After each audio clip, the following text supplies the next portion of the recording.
finalizando el mes de septiembre, tener ya en el rango de edad hasta los 30 años a las personas ya vacunadas. Ministro, acaban de anunciar, hacer un anuncio muy importante con respecto al regreso a clases. Y esto despierta preocupaciones. ¿Por qué no nos resume, ministro, la situación? Es decir, falta vacunar cuántos ministros y trabajadores del sector educación, de los que están involucrados en el contacto directo con los alumnos. Sí, de acuerdo a la información que tenemos del Ministerio de Educación y a las cifras que tenemos, faltarían 177,000 maestros por vacunar, ¿no? Esto no incluye, por supuesto, algún personal adicional que habría en los colegios y que esperemos cerrar esta brecha rápidamente también. ¿Aló? Sí, sí, estamos al aire. Sí. Bueno, esto significa que en el caso del sector rural, donde ya más del 60%, el 66% más exactamente de los maestros ya están vacunados y se necesita cerrar esta brecha en el sector rural, y en el sector urbano, donde necesitamos todavía vacunar a más del 50% de los maestros que no están vacunados. Son 177,000 maestros que empezarían a vacunarse ya en el Ministerio de Salud, independientemente de la edad, ¿no? Y esperemos que cerrar esta brecha de los maestros vacunados entre septiembre y la primera semana de octubre a más tardar. Ahora, claro, la vacunación no es la única condición, digamos, para el retorno a clases, y esto está siendo evaluado, tengo entendido, por el Ministerio de Educación, de ver la situación de sus establecimientos, si tienen dotación de agua, de servicios higiénicos, las condiciones adecuadas para mantener de alguna manera el distanciamiento social. Esto ya corresponde al Ministerio de Educación, sin embargo, se está coordinando con un equipo técnico del Ministerio de Salud. Ahora yo escuché al ministro de Educación que él considera pertinente esperar hasta el año que viene para empezar las clases y tener un encuadre, digamos, más completo de las mejores condiciones para el retorno, ¿no? Pero desde el punto de vista de la vacunación de los maestros, esperemos culminar a la brevedad posible. Claro, porque se supone, es decir, los protocolos tiene que regularlos el Ministerio de Salud, es decir, no basta la voluntad del centro educativo y de los propios padres de familia decir ya queremos volver a clases, incluso con todos los maestros vacunados, sino si no hay agua potable en el colegio. Por supuesto. ¿No? O, por ejemplo, ¿quién va a resolver el tema? Porque se supone que se tienen que respetar los, ciertos protocolos de bioseguridad, uso de mascarilla. ¿Quién va a aportar la mascarilla que van a usar los alumnos y los maestros? Claro, desde el punto de vista del Ministerio de Salud está claro el protocolo, que necesitamos mascarillas, que estén en aulas adecuadas, con distanciamiento social, incluso se tiene que ver el transporte. No olvidemos que en nuestro país los alumnos no van en ómnibus particulares, van en ómnibus de servicio público, ¿no? Maestros también. Son temas que se tienen que resolver. Nosotros tenemos, por supuesto, un equipo técnico que está evaluando esto junto con el Ministerio de Educación, pero también está la situación sanitaria de cada establecimiento, efectivamente, cómo está después de mucho tiempo de estar cerrados los establecimientos, en qué condiciones se encuentran, si tienen agua, si tienen servicios higiénicos, y que estén ubicados en lugares donde no se amontonen, digamos, los alumnos o los maestros, sino que guarden, digamos, los recaudos necesarios que están establecidos en la norma, ¿no? Ahora, ministro, ha dicho el ministro de Educación, el profesor Cadillo, que se planea también vacunar a los docentes universitarios para abrir la posibilidad de retorno a clases presencial también en las universidades. Así es, y me parece muy buen anuncio, lo hemos conversado y vamos a avanzar en esa dirección. De hecho, aparece una cobertura de estos sectores casi natural por el avance de la propia vacunación. Nosotros estamos ya pensando en finalizando el mes de septiembre, tener ya en el rango de edad hasta los 30 años a las personas ya vacunadas, ¿no? Y eso significa avanzar, y es una meta audaz, pero nosotros confiamos en cumplirla de acuerdo a la cantidad de vacunas que tenemos, a las conversaciones que tenemos con los gobiernos regionales, a llegar al casi el 50% de la población ya vacunada, de la población objetivo ya vacunada para fines de septiembre, y prepararnos ¿Eso para qué llegar significa a en fin de año. números? O sea, unos 12, 13 millones de personas vacunadas, ¿de eso estamos hablando? Estamos hablando de casi 14 millones 14 de personas millones. vacunadas. Sí. 14 millones de personas vacunadas con las 2 dosis Sí. para fin del mes de septiembre. Ese es el objetivo. Así es, ese es el objetivo, y hemos ya avanzado. Recordarás, Nicolás, que el mes anterior, justo cuando asumimos, estábamos en 4.800.000 de personas con las 2 dosis vacunadas. Ahora tenemos 8.300.000 personas con las 2 dosis. Pero lo bueno acá es primero la gran disposición que tenemos en las regiones, la verdad, de las direcciones regionales, porque esto no lo podemos hacer desde el nivel central. Aquí el país es totalmente diverso, entenderás. Hay regiones donde la vacunación es muy complicada por las condiciones geográficas, pero el día de mañana, el 3, nos llegan 2 millones de vacunas, y el 6 de este mes nos llegan 3 millones más de vacunas, ¿no? Entonces, de hecho, mañana también nos van a llegar más de 600.000 vacunas Pfizer. Entonces, de verdad estamos adelantando, hemos logrado adelantar esta cantidad muy importante de vacunas. Esperamos justamente en el mes de septiembre pasar las 13 millones de vacunas aplicadas. Entonces, necesitamos, claro, una logística totalmente diferente, no solo vacunatones, sino ampliar los horarios en los establecimientos de salud, salir con las brigadas a vacunar en algunas plazas centrales de los distritos, ¿no? Ahora, va a haber algunas regiones del país donde la vacunación va a terminar antes, ¿no? O sea, por ejemplo, se va a completar, me refiero a los objetivos. En Tacna, por ejemplo, se ha avanzado muchísimo, al punto de que hay mucha gente que quiere ir a Tacna a vacunarse, ¿no? Por los rangos de edad. Sí, bueno, eso ya no va a ser necesario, porque efectivamente este mes también nuestra meta es empezar a vacunar a partir de 30 años. O sea, hemos bajado, pues. Uy, perdimos la comunicación. Estamos en la línea con el doctor Hernando Ceballos, ministro de Salud, que ha planteado un objetivo muy ambicioso: vacunar 14 millones de personas con 2 dosis para fines de septiembre. Hay que saber que tenemos aproximadamente 8.300.000 personas ya vacunadas en este momento con las 2 dosis. Es decir, que el objetivo es ambicioso, ¿no?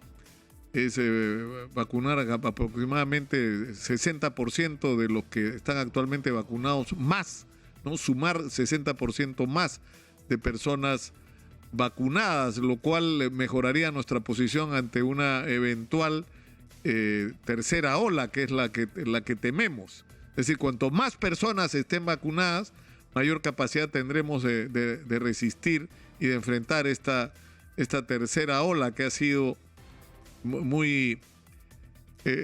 decía, ministro, mientras se cortó, que esto nos pone en condiciones de enfrentar de la mejor manera la tercera ola. Pero ¿cuál es la previsión que están haciendo los especialistas? Es decir, ¿cómo van los casos? O sea, ¿cuál es la proyección que hay? Bueno, en este momento nosotros los casos ya suben, pero suben muy lentamente. Todavía no llegamos a los 200 casos Delta a nivel nacional. La variante que prevalece es la variante Gamma, pero no nos confiamos, porque sabemos cómo se han desarrollado las terceras olas en distintos países del mundo, donde han crecido en pocas semanas de manera exponencial. Sin embargo, las previsiones que se hacían, que todavía se mantienen, de escenarios, como por ejemplo en un escenario altamente probable de llegar a tener, por ejemplo, más de 60.000 personas fallecidas, o en un escenario crítico tener más de 117.000 personas fallecidas, es inversamente proporcional a la capacidad de respuesta que logremos. Sabemos de dónde partimos, sabemos la situación de nuestros establecimientos, la precariedad, pero también tenemos que evaluar algunas cosas que sí son favorables, como es por ejemplo la rapidez con que se realiza la vacunación en un país tan diverso como el nuestro, todavía no nos chocamos con el sector de población que pueda tener algún grado de resistencia a la vacuna. Esperemos que a partir de las campañas que se hacen y de la propia influencia de los medios de comunicación logremos ir reduciendo este sector de manera importante, porque este sector ha sido uno de los factores también gravitantes en la expansión de los focos que se ha logrado en Europa tan graves para estos países. Pero también, aparte de la vacunación, se está mejorando la provisión de oxígeno en distintos lugares. El contrato con el personal CAS-COVID ha sido muy importante, que se evite cualquier despido y se extiendan los contratos a todos durante todo este año. Mejorar, digamos, la valoración, al personal de salud, donde se ha respetado las actas firmadas con incrementos salariales, sus cambios de grupo ocupacional, avanzar en los nombramientos y fortalecer la alianza con los gobiernos locales, sobre todo, y con los gobiernos regionales, con los cuales hemos tenido varias reuniones, porque es fundamental la ampliación de los horarios de los establecimientos de salud, y a tener la previsión de concentradores de oxígeno, oxímetros de pulso y una serie de elementos de mascarillas que el Ministerio de Salud ha comprado, más de 30 millones de mascarillas, que es insuficiente, pero que tienen que distribuir gratuitamente en todo el país. En fin, el sector salud, y yo creo que la ciudadanía en general es más consciente de que hay que cuidarse y evitar que esto nos golpee, ¿no? Aunque todavía subsiste, por supuesto, un descuido en algunos sectores de la población que esperamos se corrija, ¿no? Ahora, esto de la variante Mu, ministro, de la variante de la que está hablando la Organización Mundial de la Salud, que ha llamado la atención sobre la aparición de esta variante. No tenemos ningún registro de esta nueva variante en el Perú. No, en este momento no tenemos, pero no nos sorprende, digamos, que existan estas variantes. En general, los especialistas nos indican de que este virus va a seguir mutando, no es la única variante que va a aparecer. Por eso es que esta pandemia es una pandemia que la tenemos que tomar con toda la previsión posible, ¿no? Entonces, el hecho que tengamos vacunas para este año no significa que no tenemos que hacer la previsión para el año que viene. Hay una investigación permanente para buscar vacunas de aplicación mucho más simple, monodosis, que ya tenemos, pero todavía la producción no es muy alta. Incluso vacunas por vía oral, que también se están estudiando en algunos países y laboratorios. Y también la previsión que nuestro país, en el mediano plazo, pueda también producir una vacuna para romper la dependencia que tenemos con los laboratorios. Claro, ahora, ayer, ministro, fue la primera experiencia de concentración de público. ¿Cuál es el balance de lo de ayer? Bueno, en términos de cumplimiento de protocolo. El balance que tenemos, estábamos realmente un tanto preocupados cuando tomamos la decisión, le dimos muchas vueltas, evaluamos distintos aspectos técnicos, y finalmente decidimos hacerlo porque entendemos que el aforo que se ha señalado es un aforo razonable, permitía el distanciamiento social, el hecho de solo incluir a las personas con 2 vacunas, aliente en general a la población a vacunarse para asistir a estos espectáculos. Creo honestamente que la Federación ha cumplido en cuidar, digamos, estas disposiciones técnicas del Ministerio de Salud, ¿no? Así que ahora hay un tema más, ministro, que es el de las pruebas, es decir, la estrategia que se está aplicando en otros países no es solo el de vacunar la mayor cantidad de población que sea posible, sino aplicar la mayor cantidad de pruebas que sea posible. Y el problema es que las pruebas que se están realizando, o sea, por ejemplo, si uno busca privadamente una prueba, son muy caras. Y uno las compara con las que, por ejemplo, en Estados Unidos uno va a una farmacia y se compra una prueba y se la hace uno mismo. Y son pruebas con niveles de eficiencia por encima del 95%, ¿no? O sea, que uno... Claro. Y el resultado lo tienes en 15 minutos y ni siquiera es excesivamente invasivo. O sea, ¿qué se va a hacer con este tema de las pruebas? No. Aquí lo que pasa es así, ¿no? Hemos incrementado la capacidad operativa del INS que es nuestro, digamos, centro de desarrollo de distintas pruebas, con todas sus filiales del Instituto Nacional de Salud, hemos incrementado a más de 11.000 pruebas moleculares diarias. ¿Esto es suficiente? Desde luego que no, es absolutamente insuficiente. Nos sirve para ir a los lugares donde hay que hacer algunos cercos epidemiológicos, rastrear los contactos, pero no nos sirve todavía esta cantidad de pruebas para desarrollar, digamos, un control, digamos, en todo el país mediante las pruebas moleculares, ¿no? Entonces sí, hemos incrementado, decía, 11.000 pruebas moleculares. La idea es poder seguir subiendo a 30, 40.000 pruebas moleculares. De hecho, hace 2 semanas tuvimos una capacitación con cerca de 1.000 recursos de personas, de personal del sector salud, para capacitarlo en todo lo que tienen, todas las técnicas para el procesamiento de estas pruebas. Este es parte de un desafío, de un problema no resuelto en el país y que está en agenda, por supuesto, ir avanzando lo más rápidamente posible. Claro, pero lo decía en el sentido de que, por ejemplo, hay muchas empresas que para llevar un control ¿no es cierto? No solo están pidiendo a sus trabajadores que estén vacunados, sino que están realizando pruebas que se adquieren en un mercado más o menos informal, ¿no es cierto? Uno compra cajas de pruebas y se las aplica uno mismo, ¿no? Pero esto va a ser una política del Ministerio de Salud, es decir... No, la idea, Nicolás, es que el Ministerio de Salud, primero, claro, está la opción de los laboratorios privados, que buena hora que hagan las pruebas. Estamos también preocupados por el nivel de calidad de estas pruebas en distintos casos, pero además la idea es que el Ministerio de Salud tenga la capacidad de poder... Perdimos la comunicación nuevamente. Perdimos la comunicación. Este tema de las pruebas es increíble porque en otros países ocurre que a muy bajo costo uno puede comprar en la farmacia una prueba de altísima calidad, ¿no? Lo que hay que resolver es simplemente que si uno sale positivo no hay inconveniente, pero si la persona sale positiva tiene que haber algún tipo de mecanismo a través de una aplicación donde uno reporta que ha salido positivo y debe recibir inmediatamente instrucciones, ¿no? Pero esto es lo que facilita mucho el control a todos los niveles, ¿no?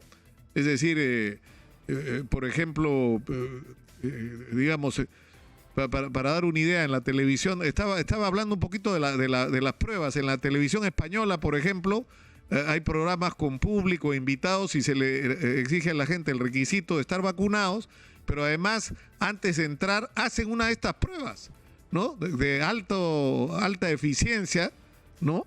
Que se hacen rápidamente, en 15 minutos está el resultado. Si pasas, puedes ingresar al set, si no, no entras. No, es más, no entra un invitado a los sets si no pasan por estas pruebas. Y son hechas por ellos mismos, ¿no? O sea, compradas... es decir, eso ayuda mucho a cuidar la salud y a tener reportes en el caso de que los resultados salgan positivos. Me imagino que esto es un tema que tendrá que contemplarse en algún momento. Sí, desde luego que sí, Nicolás, ¿no? Todavía tenemos en nuestra capacidad de darle a la ciudadanía este tipo de posibilidades, ¿no? De control para acceder a ambientes colectivos. Todavía es un tema que en nuestro país no está desarrollado y lo estamos mirando y evaluando con mucha rapidez justamente esta emergencia, ¿no? Pero claro que sí. Hablábamos hace un minuto de la brecha en el sector educación, es decir, que si seguimos al ritmo de inversión que se ha mantenido en los últimos años, necesitaríamos 40 años para tener la infraestructura que necesitamos, y que si duplicamos la inversión como se pretende, lo cual está muy bien, va a haber que priorizar ese gasto, porque igual necesitaríamos 20 años. Bueno, más o menos lo mismo pasa en salud. O sea, la brecha es gigantesca. O sea, el reporte que nosotros hemos estado revisando a raíz de la eventualidad de un sismo de alta intensidad con el ingeniero Ricardo Delgado Sayán, es que el déficit, sobre todo, o sea, la crisis de infraestructura, sobre todo en el primer nivel de atención, es dramático. Es terrible, por supuesto. Si el 95% de los establecimientos de salud tienen déficit en infraestructura. tienen registrado problemas de infraestructura, el 95%, Nicolás. Ese es el déficit. Tenemos un déficit de cerca de 75.000 trabajadores asistenciales en el sector salud solamente, ¿no? Y cuando uno recorre los establecimientos, ve la carencia que tenemos de equipamiento, ¿no?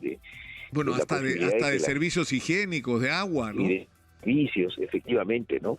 Es una brecha muy grande, ¿no? Por eso es que tenemos que empezar a avanzar en este sentido muy rápidamente, pero sobre todo con un criterio de planificación muy claro, dónde vamos a priorizar, ¿no?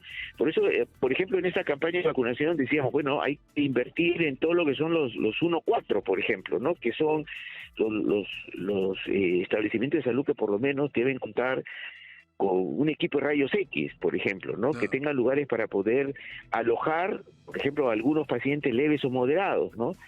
Y nos vemos con que aún así tenemos muchas dificultades. Lima es una realidad, a pesar de la dificultad que tiene Lima, y otra es el interior del país. Es realmente dramática la situación de muchos establecimientos en el interior del país, ¿no?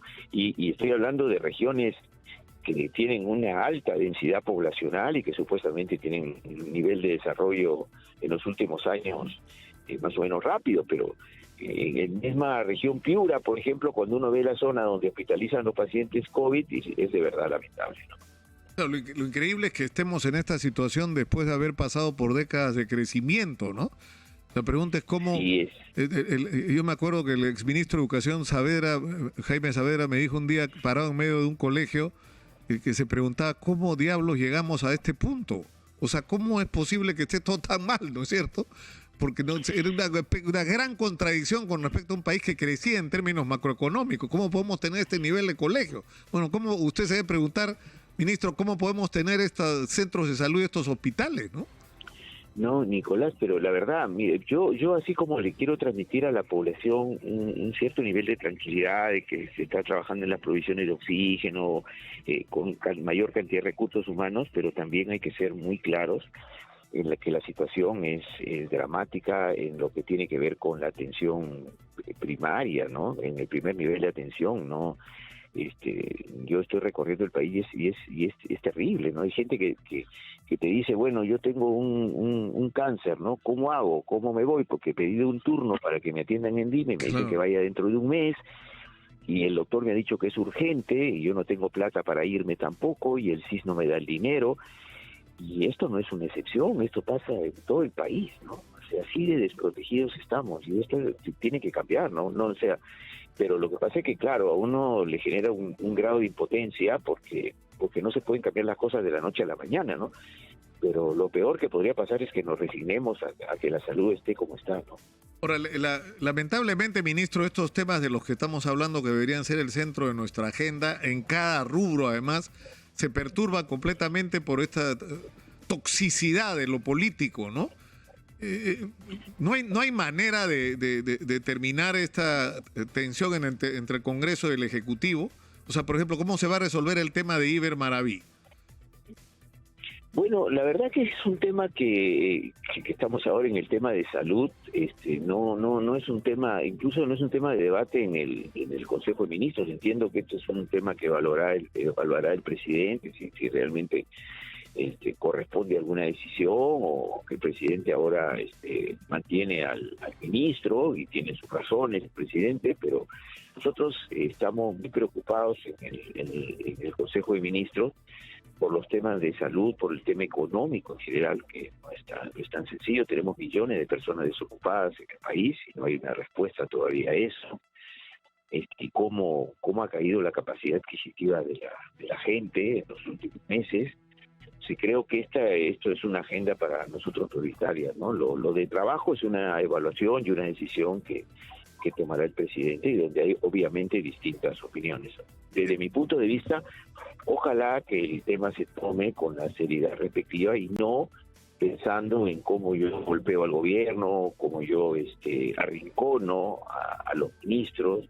Me parece que no es el momento del país ningún momento debe ser para que realmente se prioricen cosas que no son realmente lo que más le angustia a la gente. Claro, porque además se suponía que después del voto de confianza el clima que iba a primar era el de la búsqueda de concertación, ¿no? pero seguimos en confrontación, lamentablemente. Sí, basta ver los titulares de la mayoría de los diarios, con todo el respeto a la libertad de prensa y a los fueros del Congreso, pero la gente espera algunos niveles de articulación mayores, ¿no?, entre los distintos poderes del Estado, de los medios de comunicación, ¿no?